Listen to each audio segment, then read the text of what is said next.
Hello everyone. మొత్తం లాల్బాగ్ అంతా చూసేసిన తర్వాత మాకు ఫుల్ ఆకలేసింది కాబట్టి వి కేమ్ టు మేఘ్నా foods, the most famous biryani. So నాకైతే చాలా రోజుల నుంచి ఇక్కడ తినాలి, అసలు ఎలా ఉంటుందో ట్రై చేయాలనిపించింది.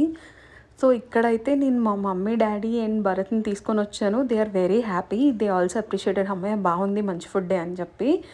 మేమైతే చికెన్ 65 ఒకటి ఆర్డర్ చేసాం అండ్ ద మోస్ట్ ఫేమస్ మేఘ్నా స్పెషల్ బిర్యానీ ఆర్డర్ చేసాం. బిర్యానీ అయితే చాలా బాగుంది, మరీ స్పైసీగా లేదు, మనం ఇంట్లో చేసుకున్నట్టే కొంచెం మంచిగా అనిపించింది. So we are all satisfied because మేము చాలా ఆకలిలో ఉన్నాము. చాలా బాగుండింది. ఇది అయిపోయిన తర్వాత మేము వెంటనే పాన్ ఉంటే పాన్ కూడా తినేసి ఇంటికి బయలుదేరాము. బికాస్ ఆ రోజు నైట్ మేము తిరగడానికి నెక్స్ట్ డేకి ఆ తర్వాతకి మేము ఒక బైక్ రెంట్కి తీసుకుందాం అనుకున్నాము. కాబట్టి మేము ఉంటున్న ఇంటి దగ్గరలోనే ఒక బైక్ రెంటల్ ఏజెన్సీ ఉందన్నమాట. So we went there and Bharat insist చేశారు నాకు హిమాలయన్ కావాలి అని చెప్పి. ఇంకా అది పిక్ చేసుకొని మేము నెక్స్ట్ ఎక్కడికి వెళ్ళామో మా నెక్స్ట్ వ్లాగ్లో చూసేయండి. Bye bye.